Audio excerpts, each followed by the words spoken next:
하나님께서 약속하신 가나안 땅으로 들어가기 위해 서 있는 그 이스라엘 백성들에게 아주 난감한 상황이 벌어진 겁니다.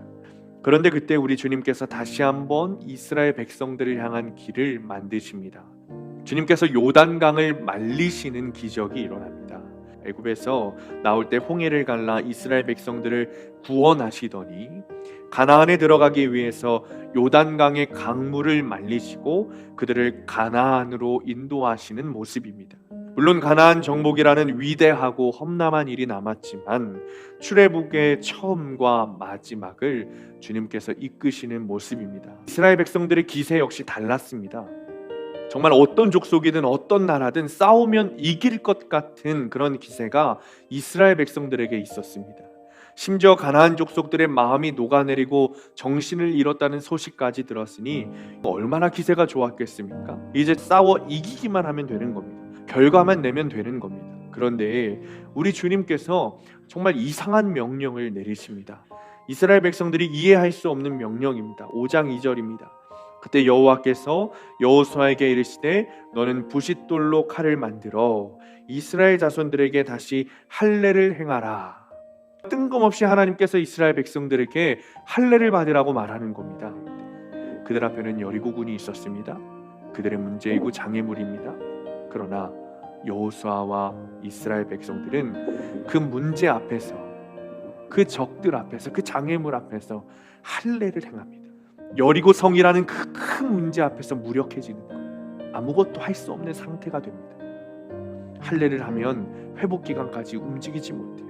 그러나 여호수아와 이스라엘 백성들은 무력해져라, 아무것도 할 수 없는 상태가 되어라 라는 주님의 명령에 순종하는 거예요. 할례를 행했습니다. 아무것도 할 수가 없습니다. 무력해졌습니다. 그리고 주님을 전적으로 의지하기 시작합니다. 나의 모든 능력이 사라지고 오직 주님만 의지할 수밖에 없는 상태. 내 손에 있는 모든 것, 내 무기, 내 힘, 내 능력 다 내려놓고 오직 주님만 소망이 되시는 상태. 이것이 할례를 통해 이스라엘 백성들에게 원하시는 모습이었습니다.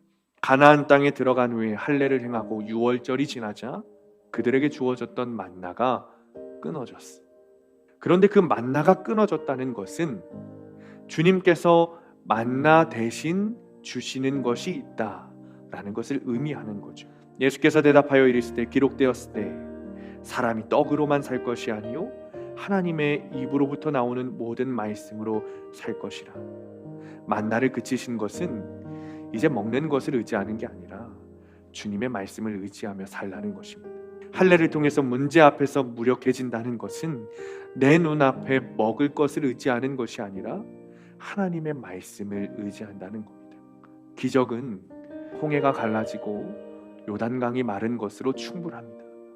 주님께서 우리에게 주신 말씀, 사람이 떡으로만 먹고 사는 것이 아니라 하나님의 입에서 나오는 그 말씀으로 산다는 진리를 붙들고 매일매일 말씀 묵상을 통해 주님을 의지하며 살아가는 성도님들 되시기를 간절히 축원합니다.